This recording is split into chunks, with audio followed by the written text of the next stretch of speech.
I can't tell you how good it is to see you, man, again. The last time I think we saw each other was at the hardcore reunion show, the Drew's thing, Triple X all Which was a great show, by the way.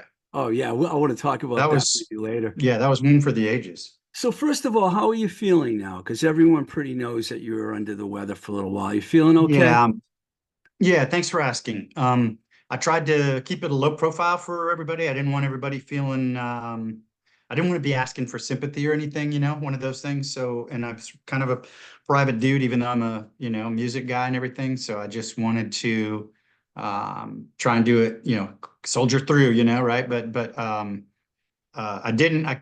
What I found interestingly as I went through this. So for those who aren't tracking, I got diagnosed with cancer, with urethral cancer, about a year and a half ago. Been going through chemo and immunotherapy, which I didn't even know. I didn't even know what immunotherapy was. I really did. I'd never even heard of it. And it's a thing that they do in conjunction with the chemo. And it's another thing that, like, so you're sitting there in these chairs and they've got wires going into you. I've got a thing called it's like a stent in my, or I forget what, a port in my chest. So it's still there. Like if you run your hands over my chest, you feel this big bump. Wow. And it's an object, and they put it in there to deliver the medications of the chemo and the immunotherapy. And so that's a surgery in and of itself, just getting the port put in. And then, of course, there are tons of surgeries and other things going on with the cancer treatment. So they took out my lymph nodes, you have lymph nodes all over your body. A lot of people think of lymph nodes as being in your underarm, right? And Yeah. underneath. That's like when the doctor's, feeling your underarms, that's what they're looking for. They're feeling for bumps in your lymph nodes. And so, and again, I'd kind of done that my whole life, never thinking about it, like just raise your arm, okay, and never thought about it. And then all of a sudden, it got ugly, and so they took out the lymph nodes, which is sort of right where the crease of where your leg meets your abdomen.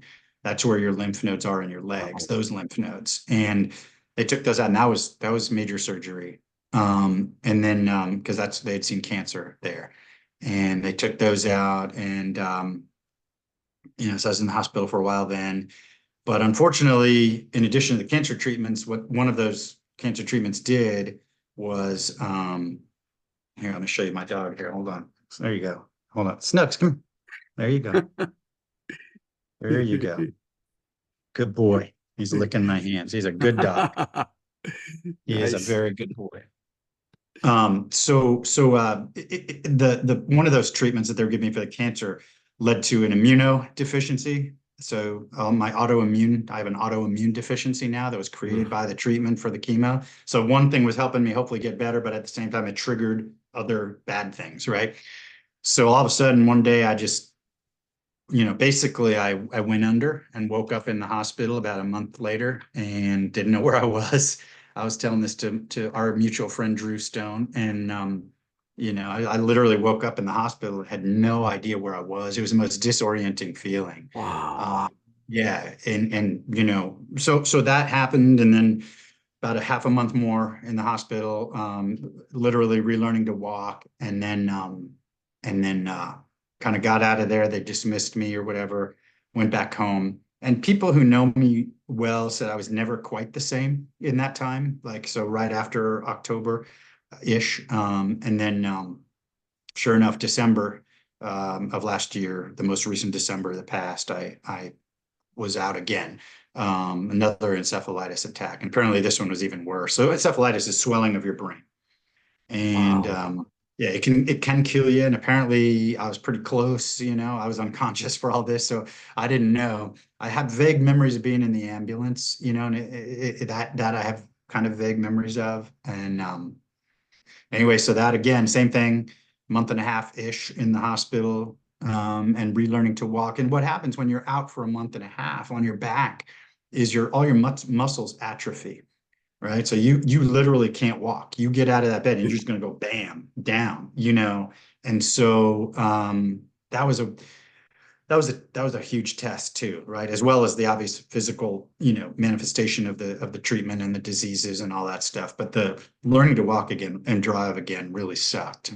Glad you're So okay, man. I really thanks, am. brother. I'm here. I'm going to do my best to be here. I've got a little girl to take care of, and friends and family who love me and need me, and fans. So I'm going to be here as long as I can. Good. I'm happy about that. I'm going to do my best to try and go through your career in chronological order. If I get out of place, forgive me. First, I have to show you something. You gave me Okay. this in 1990. Still have it. Oh, wow. That's a good looking shirt. Yep. That is a good looking shirt. I wish we still had those or made those. Yeah. That brings back a lot of memories. Well, By Law early days work shirt. I had a great sweatshirt too. I think it said Punk Rock Days or on it, or Punk Rock Academy, something. Beautiful sweatshirt. And I was on the road when I worked for A&M with the Doughboys from Canada, and they were opening for the Sure. Buzzcocks. So I got to see the Buzzcocks like 10 nights in a row. But the roadie, and I can't remember his name, swiped the sweatshirt from me. He Oh, confessed that he took it. And then I said, you know what? If you want it that bad, you can have it. I can't remember the guy's name, but he knew you too. And he was this I'm whole, sure we toured, so all toured with the Doughboys. So I know those guys like brothers, we're brothers of the road, yeah, I love those guys, Oh my man. God, fabulous band too, as well as Yeah. the Buzzcocks. What a great bill. The Doughboys and the Buzzcocks, pretty much a dream bill, I think. Yeah, I saw You like know? 10 shows, like pretty much every night of the week for like 10 days in the Midwest. It was great. Um, I want to start this off, Dave. When you were a teenager, right? Before you moved to Boston to go to school, when did you get into music and what were you listening to? So yeah, that's a good question. In the Wayback Machine, right? So I grew up singing my whole life. I sang in church choirs, so elementary school, and I remember. So one of my earliest memories actually was being in fifth and sixth grade in my elementary school with Mrs. Zolby, who was my fifth and sixth grade teacher, and she changed my life because she, found out I could sing. Right, we would put on these shows like a Christmas pageant or a whatever spring concert, whatever it was. We put on a number of them each year. And she was very musically inclined. She played the piano, and her daughter was also a fabulous actress. And I got to know her daughter was older than me, but great person, Grace. And so Mrs. Zolby kind of like spotlighted me in these pageants and things. And I was like, okay. And then she told me to audition for the Arlington County Players, which was a fairly major theater group within Virginia, to audition for the play Oliver, the musical Oliver. Hmm. And you may have seen the movie of Yeah. Oliver. It's a good movie. Kind of dark in times, right? So it's a story of an orphan boy who is mistreated in the orphanage, and then he escapes, and then he has these adventures with a bunch of thieves, and they're kind of lovable rogue thieves. Fagin is the leader of that group. He's like an old lovable rogue, and then finally Oliver gets adopted by a kind and loving family, right? So, but it has a lot of dark moments, and I auditioned per Mrs. Zolby's request and recommendation, and I actually got the role of Oliver. And I had very little, none acting experience up until that point. But and I remember during the auditions, I got real frustrated because I knew that I hadn't done my best in one of the audition parts. And I remember the director, Patricia, and I'm unfortunately forgetting her last name. She was great. And she took me aside and she looked me in the eye and she said, I am considering you for the role of Oliver. I was like, holy, and then, and then so I did that. And then she said, basically toughen up, right? Is what she said in essence. And I did. And, I got the part. And so it was great. Had a magical time doing that. And that was kind of off to the races for me musically. But I was Would you, always into music. I still remember stealing my sister's records, not stealing, we're in the same house, but I'd listen to her Allman Brothers, Kansas, Bustin' Loose. I remember that album. No, that was Pure Prairie League, Bustin' Loose. And it's a lot of sort of hippie-ish rock type stuff. And I ended up some of that stuff I still love today. I mean, I've got right over here. Get my it's first album funny. I see when I looked over when we were just talking about that. Here's Almond Brothers, brothers and sisters, you Wow, I know. never expected this, Dave. Wow. Oh my gosh. Yeah. So what do we got here? We've got wasted words already been heard. Rambling Man, that was a hit, you know. Lord, I was born a rambling man, trying to make a living and doing the best I can. Yeah, that's good. Southbound. Lord, I'm southbound. Lord, I'm coming home to you. Anyway, it goes on now. Jessica, Come and Go Blues, Pony Boy, Jelly Jelly. This is a great album. Great Okay, album. I'm like a little bit shocked right now, but that's okay. So it was the 70s, so late Well, 70s probably. yeah. Um, when did you move you went to BC? What Yes, made you sir. go to BC and what year did you start there? It was like 79, 80, No, it was 81. 81. 81. Yep, yep. Moved to Boston in about June or July ish, probably late June-ish, I think, of 81. So it just was so I went to a Catholic boys' school for high school, and I really liked the Catholic education. It was an outstanding education, and one of the saddest things in my life was seeing tales of horrendous things done by Catholic priests. I Yeah. was horrified by that, but I was I'm quickly prone to absolute sympathy and empathy for anyone that went through that. But I will say I never saw, thank God, any of that. None of my friends ever had any of that. We had wonderful priests who were our teachers and took great care of us and trained us to be hopefully strong and positive young men. So I'm grateful for that education. I wanted to stay in that educational system. Well, So you're that's why. talking to a former altar boy, so I There you mean, go. So you get it. Yeah. yeah, and I also feel the same way as you do, and just especially what happened in Massachusetts with the Catholic Church was just absolutely horrible, Horrible, horrible. And just shocking because again, my experiences were so different from that. Thankfully for me, but horrifically for those victims, and they need to be properly supported and whatever, I think that, most of those cases have at least been taken care of. So, but I hope that we continue to have empathy for anyone that goes through that. Was BC the only school on your radar at the time? No, it was interesting. I kind of applied to schools all the way up the East Coast. So I was in Virginia-ish, DC, Northern Virginia, DC, and I applied to I think let me if I remember correctly, Georgetown, somewhere. It might have been Brooklyn College in New York. I applied to there were three or four, and I was very fortunate. I got into I think almost all of them, but I wanted to go to BC. And it's an interesting story because little things can change you as a person, change your whole life. And one thing that happened with me is learning about Ted Williams, the great baseball player for the Yeah. Boston Red Sox.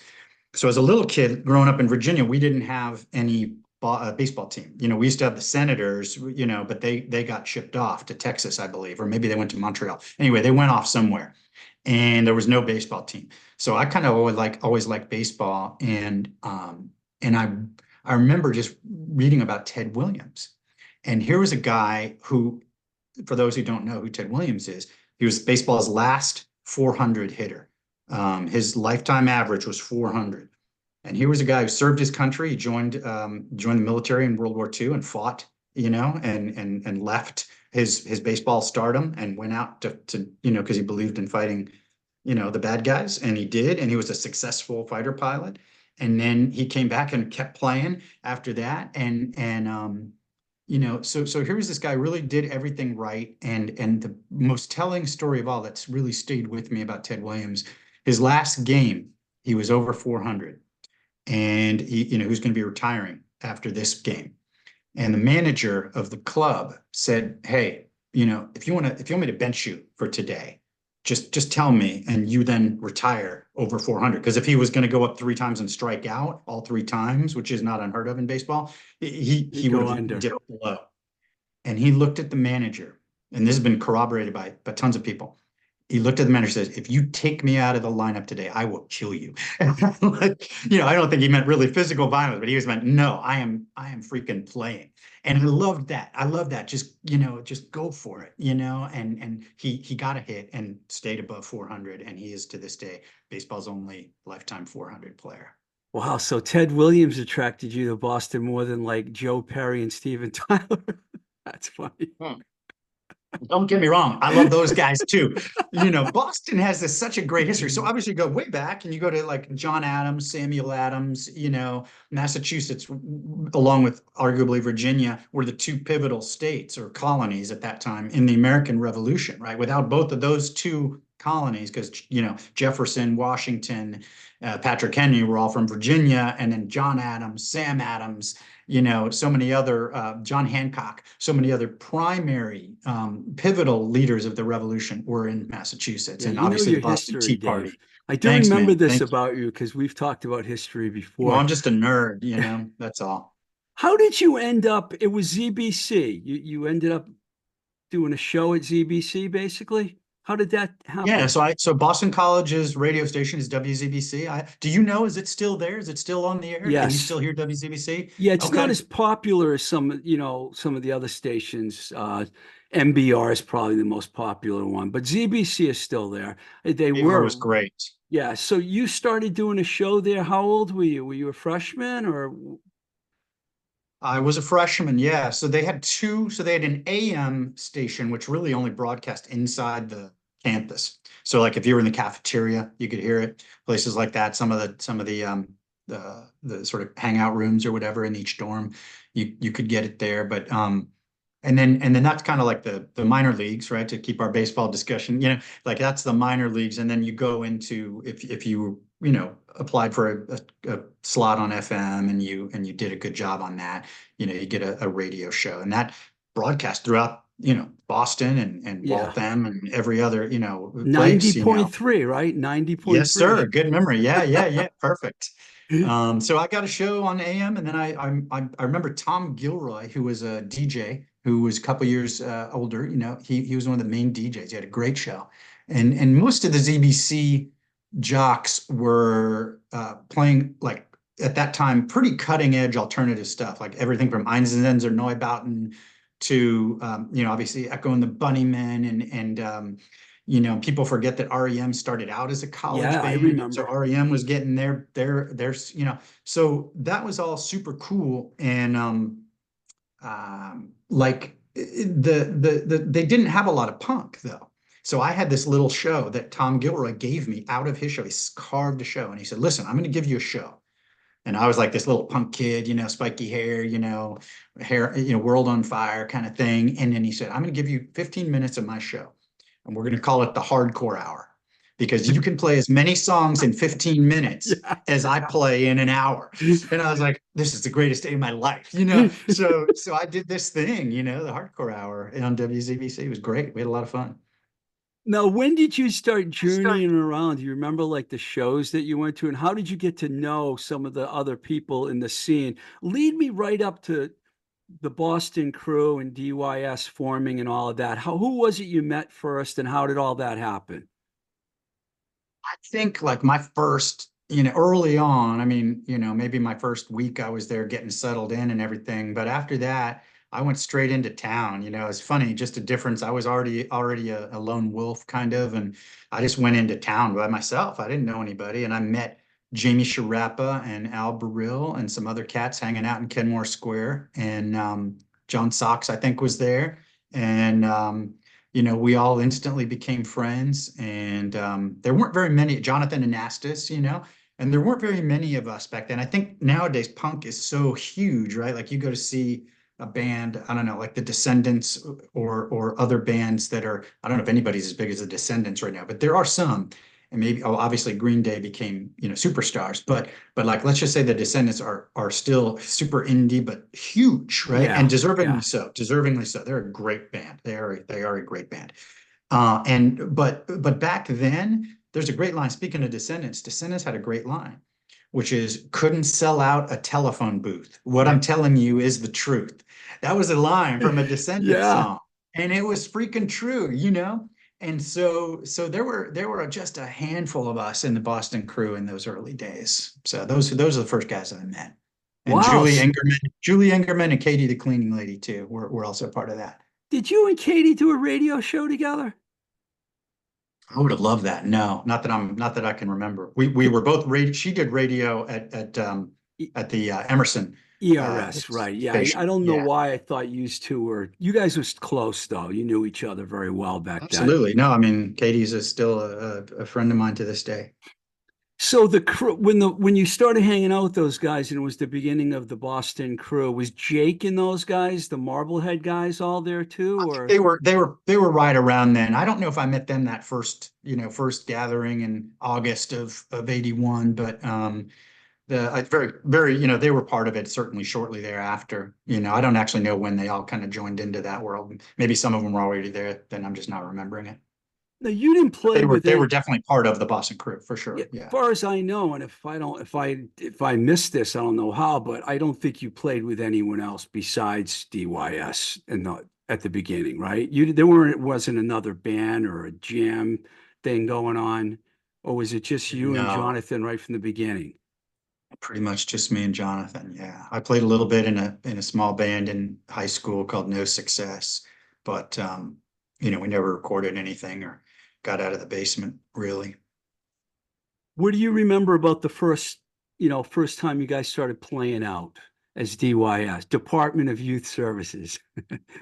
Yeah, so for those who aren't aware, obviously you're from New England, so you're well familiar with it. But the Department of Youth Services is the place where they're taking care of troubled youth, essentially, in by the state of taking care of some kids who, and apparently at least at that time there were a lot of reports that it wasn't a good place to be, right, within the DYS.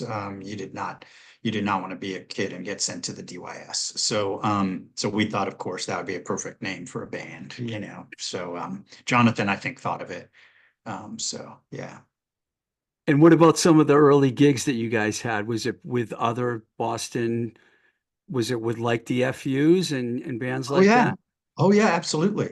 I mean, we played with everybody played together, SSD Control and before they were SSD and the FUs, Jerry's Kids, Gangrene, um, Deep Wound, um, and some Amhersty type of, bands that were sort of not in Boston proper, but obviously the Freeze from the Cape, the Proletariat, who were a very distinctive band, and who kind of had one foot in the hardcore world and one foot in the sort of more artsy punk world. They were great. So yeah, there were a lot of groups that are kind of legendary from those days. DYS started as the years went by towards 84, 85, as you guys kind of went into more rock direction. Was that something that you decided as a group? I mean, what was your role as far as that goes? Well, it was a great and natural progression, and I think three or four bands, actually some of those bands I just mentioned, all went in that direction, right? So Gangrene, certainly, Chris was a phenomenal rock and roll guitar player, right? Like, yes, of course, Gangrene was a hardcore band, but they had a lot of, Chris loved his rock as well he should, and he was great. And then same thing with Bob Sensi and Jerry's Kids and Rick and those guys. And then SSD and us, being the big brothers of the scene, I guess you could argue. We all started morphing that way. And people always wonder, oh, is that this big decision? Boston all went metal, right? And it wasn't so much, there was no discussion of it. What you got to realize is all of us came up, I came up with Alice Cooper, Leonard Skinner, Kiss, and Deep Purple The and Allman all these. Brothers, which you sing songs by pretty well. The Allman Brothers. You watch out, I'll get my guitar right there. So, but so we all came up with rock, right? And I know a lot of those cats did. And then of course at that time in the early 80s, obviously Iron Maiden, Judas Priest, the first two Metallica records are without, you can't touch those for anything of like criticism. They're perfect albums, right? The first two Metallica records. Actually, I would argue the first three, and so so these were like part of who we were. And Venom, right? Venom, remember Venom from England? So those Black kinds of metal. groups, black metal, right? Yeah. All of that stuff is stuff we listen to. But when we all started playing, you know, we could just play bar chords, if that, And all of a sudden, the better guitar players among us, so let's say Andy Strahan from DYS and Ross Luongo from DYS, and then Francois in SSD Yeah. Control, and obviously, like I said, Bob Sensi and Chris Doherty were great guitar players on their own. All of us sort of were growing as we were playing. You don't just stop in life, right? You morph. Yeah. And so all of a sudden we were like, oh wait, I can just, instead of just doing this on the neck all day, I can move my fingers, and like play different notes, I will certainly never be an Angus Young or a Jimi Hendrix or who's on my wall over here, Eddie Van Halen, Jimmy Page. So I will never be anywhere close to that kind of ability. But all of a sudden, even I, a pretty ham-fisted guitarist, I realized, oh, not only even a bar chord, I don't have to keep my fingers. I can lower my, fourth and fifth fingers and play, instead of doon, I can lower my fingers, go doon, and all of a sudden that opens a whole new range of songs that you can create. And singing wise, like I told you, I'd kind of grown up singing, right? So I was like, okay, I don't just have to go, which is what the music was calling. And I will tell you this, as a singer, I respect singers that can morph as their music changes. So I listened to a guy, let's say like Elvis Costello, right? Elvis Costello has done so much different kinds of stuff in his career. He always sounds like Elvis Costello, but there's a lot of variety and depth in his singing.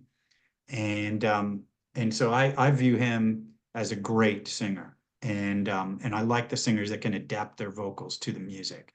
And I've tried to be that as well in Yeah, my you career. stylistically went in a lot of different directions. Well, you know, DYS came to kind of an end. We know the story, and we'll get back to it later.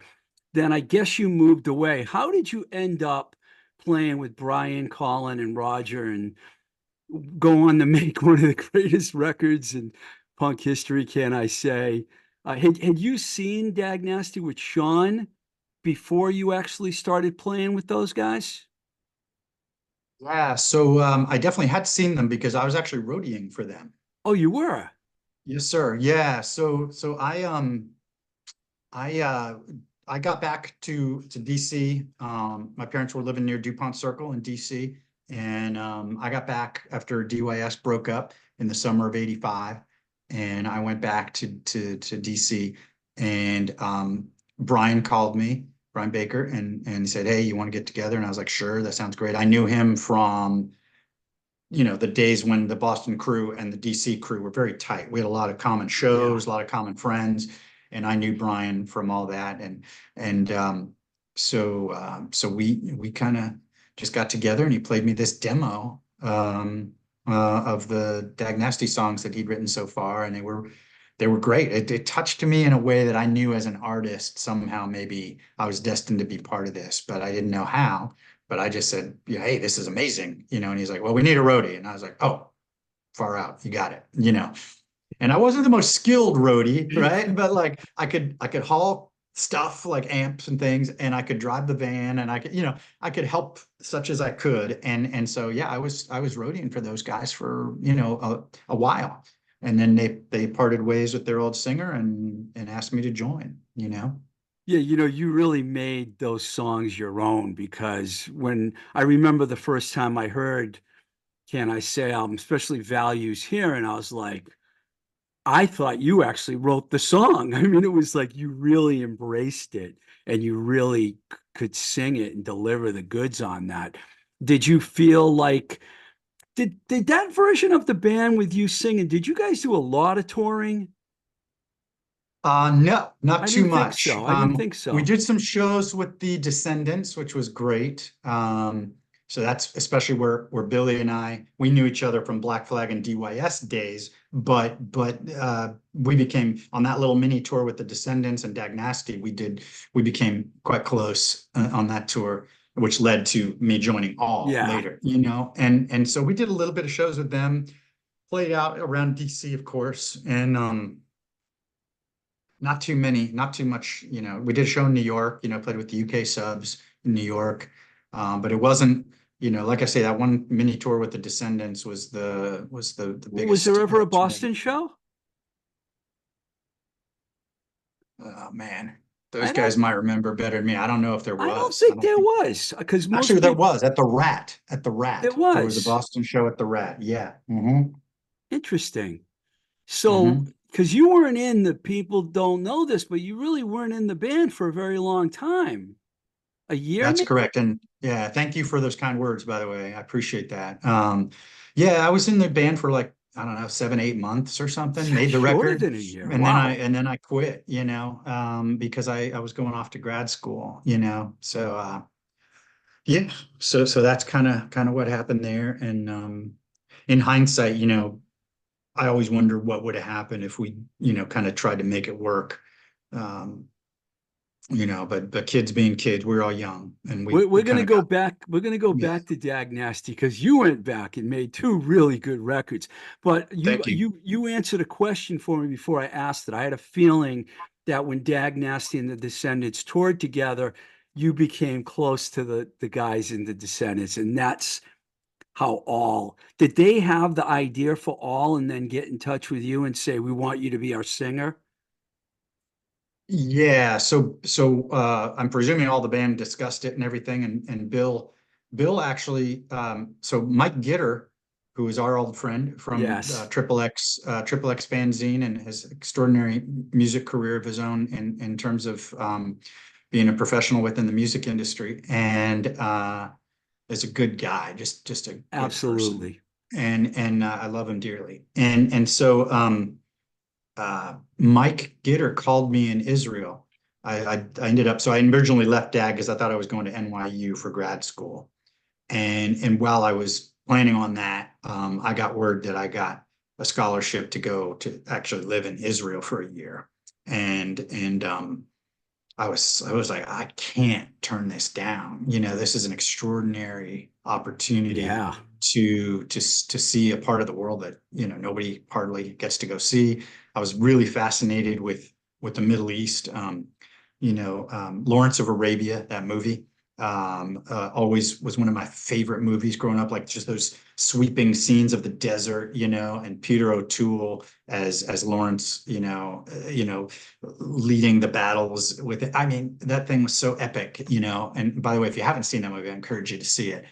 But so I'd kind of always been interested in that part of the world, right? And so here was this chance to go, and so I did. I took it and went over there for a year. And Mike heard from Bill Stevenson that Bill wanted to reach out to me, and Mike said, "Because okay, if I give him your number," and I said, "Yeah, of course." And so he did, and Bill called me, and we talked for a long time, and yeah, Because Milo went that to was college, right? because Milo went to college again. Actually, that was the second time. Yeah. Um, I want to get to Down by Law, so I'm gonna keep this moving along. Do you remember the demo deal that I see when I So moved when I was in yeah, you LA? tell the story because I want you to tell it. Well, I remember you and I became we knew each other, but we didn't really get to really know each other until I moved to LA and I started working for Metal Blade the second time I moved there. And you and I watched a lot of Celtic games together with a bunch of other guys in bars and stuff. Man, And those I were glory years for the Celtics until now, of course, which is another right. glory era, Yeah, go Celtics. but And yeah, yeah. I remember I got the job at A&M and they told me, Brian Huttenhauer, the guy that signed Soundgarden, Extreme, Jim Blossoms, he had a great track record. He said, if you find bands and you want to bring them in the studio, bring them in. I'm like, I got some bands. So I talked to you and we did a demo deal. And I don't know whose crazy idea it was, but I have a feeling it was probably me more than you to get this guy Grayling King, who had recorded the Dag Nasty All Ages Show EP when I was at Giant Records, and he did Your Mind because you told me you wanted to go, in a more popular direction. So we got this guy and we went in the studio and he didn't know anything about how to record or anything. And we're like, what are we going to do? Luckily, Michael Douglas, not the actor, the other Michael Douglas was there and he saved the day. And we made a demo. I actually still have the demo right here. Wow, that's Yes. awesome. C Jam, Patti Smith, Teenage Hero, Punky Brewster, and Dear Bill. Wow. I don't even, yeah, you're gonna have to send that to me because I don't remember it. But I mean, I remember some of that, yeah, but not all of this, Well, not at that all. that was You know, really great for me because, I don't mind saying this, that I love Dave Smalley, and all of a sudden I get a chance to work with him. Because I worked with Dag Nasty, and it was an honor to work with Brian, Peter, Doug, and Scott, but I didn't get to work with Dave Smalley. So this was a chance for me to do that. We didn't get thank the you, brother. deal. I appreciate that. The deal didn't happen at A&M, but it was still No, a good experience. Brian passed on it, and I had a feeling he would. You guys were a little too early because that was like 91, and that was before everything started happening with the punk yeah, bands and everything. yeah, There is another thing that I want to mention that I just absolutely will never forget. You asked me if I wanted to come by to your rehearsal space with you, and you took me to Dave Naz's house. This is before the sure. demo deal. Yeah, yeah. And we went there, and I'll never forget when I walked into Dave Naz's room, and it was like the porno capital of the world on his walls, and it blew my mind, right? But here's what I also remember. We went out to the practice space, and it's because of you that I met Jennifer Finch, because L7 was practicing with Down by Yeah. Law in the same. Was there any other bands in there besides you and Red L7? Cross, Red Cross would do some things, and actually White Cross would do some things Bill there. Bartel. Yeah, yeah, yeah, exactly. And yeah, so there are a few. I think shoot, what's the Muffs used to practice there. Yeah, they Um, started there too. Yeah, that place yeah, was basically, if incredible. you were a friend of Dave's, and several of us were, Dave Naz to this day is a very dear friend of mine. I love him, to death. And so, what a talented guy in so many areas. He's a photographer now and does incredible stuff. And so yeah, we just that was how it worked, and a lot of us that would practice there. And then of course, Dave was the first drummer for Down by Law. It was great meeting him and going in. I didn't mean to emphasize the porn thing, but it kind of took me by surprise when I was. He later ended up shooting a lot of famous porn stars, so he has books and everything in that area. So it's not that crazy. What do you remember about the demo deal? Because we did get a good amount of time in Studio C at A&M. Was that a good experience for you? Oh yeah, I mean, for those who aren't tracking what Studio C is, so A&M Recording Studio has A, B, and C. Is there a D studio? Is there a Studio D I, there? I can't remember. I don't think there is. it's So there's mostly the Studio, three. yeah, Studio A, for those who may have seen the We Are the World video, huge room, great Neve console, just incredible, one of the most legendary recording studios in the world. And then Studio B was also pretty darn big and pretty darn nice, gorgeous. And that's where Chuck Mangione recorded some of his great, jazz type stuff. And Bruce Springsteen recorded The River in Studio B. And then Studio C is the smallest of the three. And that's where a lot of bands do their demos, or maybe just if they're going to do overdubs, if they just have guitar overdubs or vocal overdubs, they don't need to have all of Studio A, right? So sometimes even huge bands would use Studio C Oh to come yeah. in and do some. And it was a nice, believe me, that was nice too. So yeah, it was gorgeous. And I thank you to this day for putting us in there and having us meet Michael Douglas and Alex. And, we just had a phenomenal time there. And like you say, we kind of planted the seeds there for what was to come. So thank you very, very much. When Very John great. Anastas was on the show, he told me that he came down there, but he came at night, and I must have not been there. And I can't remember who he said he met a big rock star in the hallway. Do you remember? Keith Richards, more than likely. Keith, Keith Richards may have one of been. the Yeah. biggest. Yeah, one of the biggest. Yeah. And Keith was a super cool dude. I remember when he came out, we'd been wanting to, get his autograph, of course, right? And it's Keith Richards. And if you're a rock musician, you want to meet, or even if you're just a fan, you want to meet Keith Richards because he's also so iconic. He's not just a guy, he's Keith Richards, Yeah. He's the guy who death came up and tapped him on the shoulder and looked at him and then said, fine, just go on. That's what I picture. I picture death as coming up to Keith Richards so many times, tapping him on the shoulder and saying, forget it, just go, and like, so we get to meet Keith Richards. And I just remember, him being at the, it was sort of the entranceway to the whole facility. And he was leaving and everyone just pounced on him like, like a bunch of, like I've used the analogy, locusts in a field, right? But instead he looked at me and I was kind of hanging out.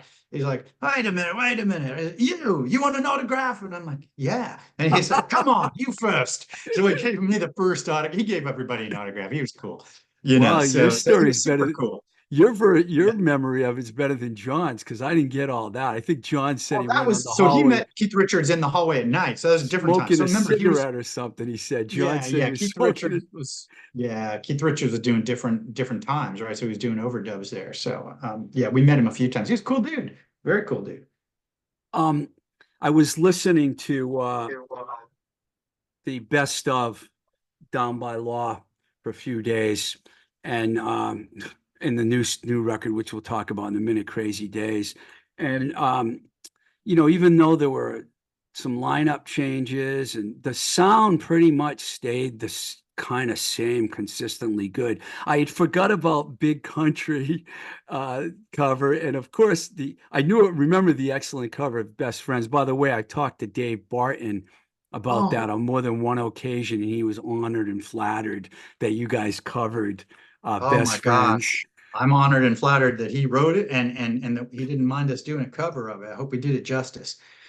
But as Yeah, far as that's a you, great band. The as far Outlets, as you, by the way, for people who don't know who Dave Barton is, Dave Barton is and his brother were heart and soul of and Walter, were the Outlets, which is one of the all-time greatest pop rock bands ever. I encourage you to check out the Outlets. did you see them a Sheila. lot when you lived in Boston? Did you go out and see Yeah, them a all lot? of us, a lot of the Boston crew, people don't know this about us. We were metalheads that people don't realize because they think we were just like getting in fights on the street as hardcore kids, and there was some of that, unfortunately, but there was. But there was other stuff that happened that was like people don't know. And that was one of those was all of us, I still remember the whole Boston crew basically was at the English Beat show at the Channel.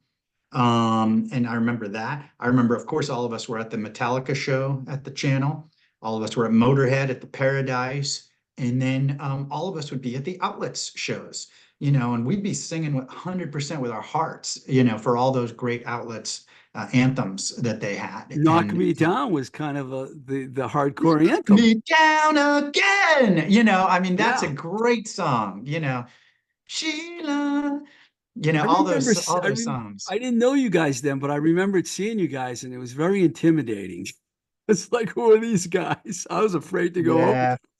going near Yeah. these guys. I know it was a pretty rough looking bunch, scruffy if nothing else. But the point I was making though is that the consistency of the band and the body of work is probably your biggest body of work of all the things you've done, and the Yeah. band is like withstood the test of time. I know there was the Bandoleros and Don't Sleep, very good project, really good projects, but it was good to see that you stuck with Down by Law for so many years, and it was and still now you have a new record, which is amazing. But before we go to that, I want to go back for a minute. I'm sorry I do this. You No, got you're great. All good. you got back together with the Dag Nasty guys, and you guys made two great records, like phenomenal. I mean, I think that Minority of One. First, let me just tell you that Ghost is one of my absolute all-time favorite songs of anything you've ever done, and Thank you. I mean, this is weird that I'm going to say this, but your version of Dag Nasty, I think, was the best lineup. Even though I worked with the Field Day version, and I often have said that Wig Out's my favorite Dag record, I think that your version of the band, and you proved it with Minority of One and the EP that came out. Why did the band ever do any shows, is what I couldn't figure out. No, I think at the time, it wasn't so when we did the first one, it was just as a one-off, right? And so we just wanted to get together and see what it would sound like if we did some songs together. Brian was in, I believe, Junkyard at the time. Yeah. I was going to school and in Down by Law in the early Down by Law days, and everybody was kind of busy, Roger and Colin had their own lives. So we just got together for this one thing, one time. It was supposed to be a one-time deal, but people really liked it. And so it really wasn't intended to be a reunion per se. It was just hey, let's do an album together. And Brian was showing me some stuff that he had written. I remember being in his apartment in LA, and we were just hanging out, and he was playing some of the songs. I'm like, oh, Brian, Going Down and those songs. yeah, yeah. And I was like, we got to record this. This is great. And because he's a great songwriter. And so we did, and it was great. We had a lot of fun. And then we had so much fun. And then when it came time that we were thinking about doing it again, for Minority of One, we just kind of were swapping song ideas again. It was kind of like a repeat. Only thing is we vowed to do it a little differently than we did that one. So that the first one we did was kind of just real fun, real fast, right? And that came out on Epitaph, and I'm really proud of the album. I know a lot of people love it. Yeah, I do. We're going down as one of those songs. Some other really, really nice songs. I love the cover, right, on that album. But then I was back in, I was in Fredericksburg, Virginia at the time, and Brian was in DC. We were all back there. We're like, hey, what if we did another album at Inner Ear, which is where we recorded, Yeah. Can I Say?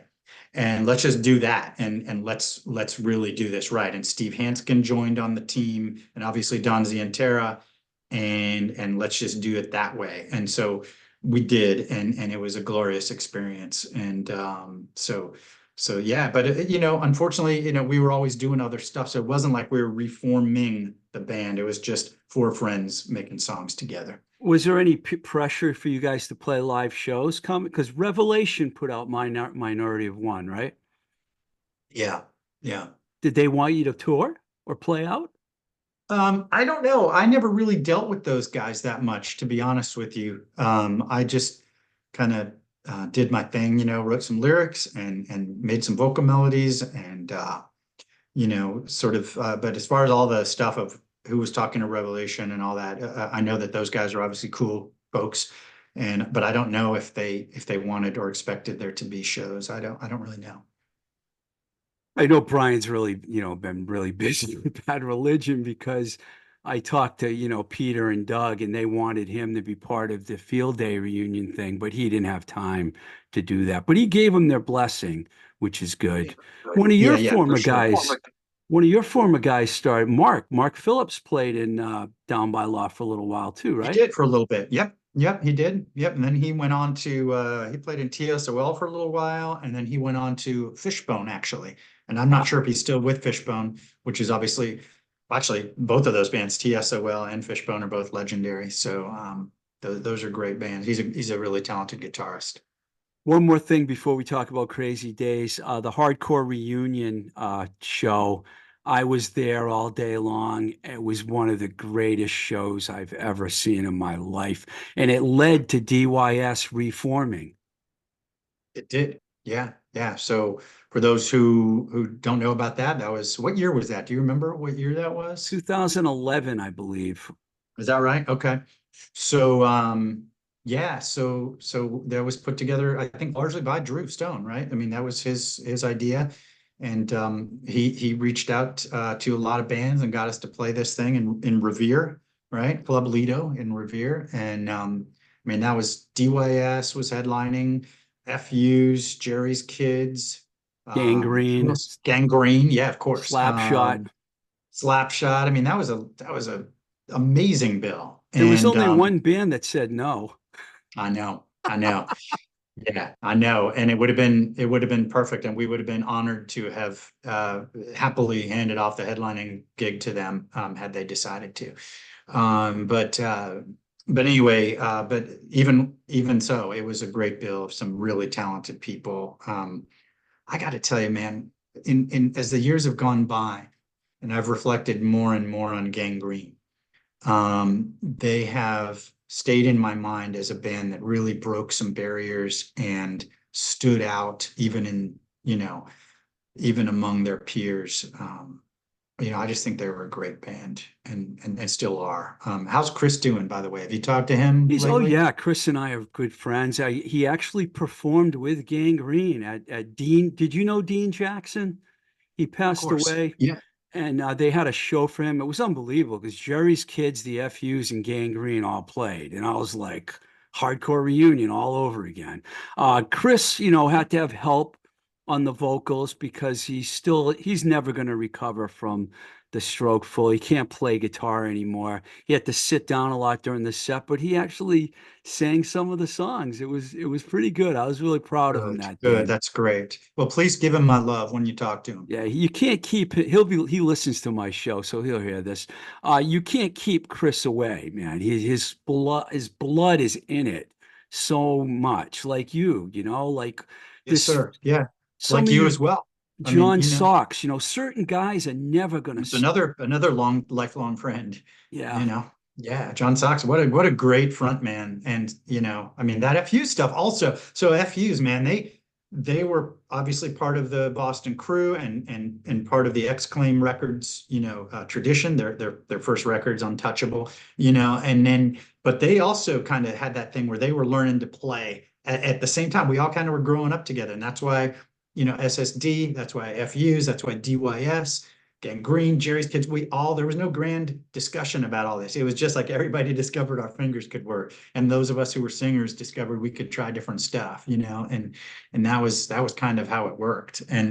So FUs were another example of a band that really matured and did some amazing things at different, very different songs and great songs no matter what era they were in, you Did know. you ever could you ever imagine that we'd be talking about DYS and SSD and the FUs 40 years later? Can you imagine? No, I can't. And it's interesting because when you're young, you don't think about the future. At least I will speak for myself. I didn't. I had no idea. Like when we made DYS, and I remember when we broke up at Charlie's in Kenmore Square. And that's where we kind of just talked about it. It was like it was the natural time. I'd graduated from BC. We had changed and morphed and stuff, and we almost did a rock record deal, with Michael Alago, Really? and we actually went down to New York and talked with him, and he's like, just decide who you want to be as a band and come see me again. He was a super cool guy. And yeah, so but we were like, it was time. We were like, yeah, this is good. And we talked about it and we kept eating our meal. Nobody stood up and laughed or anything. It was a very peaceful moment and it was natural. And so then, and then I moved back to DC. But yeah, but if you told me then that people were still going to be talking, hopefully lovingly about DYS, I would have been shocked, and then a lot of people have asked me in my career what would have happened if I had stayed in Dag Nasty. A lot of people have asked me that. You've had an Um, unbelievable career, so Dave. And thank you, it's like brother. such an honor for me. That's why I've been Thank trying you. to get you to come on my show for like 2 years because I know, and I'm so sorry about that. One thing after another, right? But and then of course the last year and a half have been, really ungood tough. times. Is that a word? Ungood? Not really, but yeah, you know what I mean. Uh, So but for health stuff. so Crazy Days is I've heard the record. I think I already told Yeah. you. I love the Yeah. title Hold on, track. I'll I go get love it here. Hang Drink on. Drink Deep, Tradition. There's some really great songs on this record. Oh, that's the Oh, back. it's on That's the back. vinyl? Yeah, man. I Not gotta only vinyl, but hold on, let me get it out here for you. So this is the all the lyrics are on there that is because beautiful. And you see the mod Target, right? So that's a Yeah. huge thing. Like, so Down by Law has a lot of love for the mod era, the Jam, Merton Parkas, the Lambrettas, all the mod groups that are. So here's the colored vinyl. I don't know whether it's on multicolors of vinyl or not, but It's already been released. I think it's coming out now. Like, I think it's out-ish now. I'm not sure. I know that some people wrote to me and told me they'd gotten it recently, so I think it may be released now. They were up, it was up for pre-order for a while, and then I don't know whether it's actually out or not. But anyway, there's a cover for people to see. Crazy Days, and no title could be more appropriate, given that I was, Yeah. on Fitting. death's door the last twice in the last year. So And yeah, the songwriting is great. The sonically, it sounds amazing. I thank you, mean, brother. really good, man. Hey, I don't want Thank to, you. not say something about that last Don't Sleep record too, because that was really good as well, man. You're still putting out the quality stuff, man. Thank you. You're, I'm telling you, you're one of my all-time favorites. And I'm not just saying that because we're Thank you, man. friends Thank and you. you're No, talking I to me. appreciate that. I really I do. mean, And I know you have such a pedigree that I really appreciate hearing that. Thank you. and there's no finer way to end. It kept you on long enough. Yeah, man. Thank you. Well, I'm grateful to you for all that you've done for me in my career and my time. And most important is our friendship over decades, and I'm so glad that you're doing this show and keeping so I've always said, and I think you may have heard me say this, but the success of hardcore and punk and rock really come about through, or music in general, not just rock. Nowadays, like I said, I showed you Allman Brothers. I could also show you, I'll show you what's the top thing on my display thing. I can hardly You wait know, to see. so I don't know if you can see Oh, that. yeah, I have that John record. Coltrane, A Love Supreme. I have that record. I love Coltrane, Yeah, man. yeah. What else have I got here? I'm just pulling stuff out, right? Like who else do I have? Let's see, I got, who's this? You can see that, Miles Miles, I Davis. didn't know you were a big blues guy, Dave. That's Yeah, awesome. man. And then the Who, Quadrophenia. Of I don't know if course. you can see these things, but anyway, my point is that music is something so important and so integral and for life, right? It is a part of life. It is whether you're, like I've never met the Who, never will probably, but they are a part of my life, and they change me. I mean, Miles Davis, whatever you choose, and so I encourage people to allow music to be part of your life and to take care of you when things are bad and when things are great. Um, but it comes about, the success of it comes about as five fingers. So let's say you're going to make, what do you think is going to be more effective when you need it? A fist or a finger, right? A fist, right?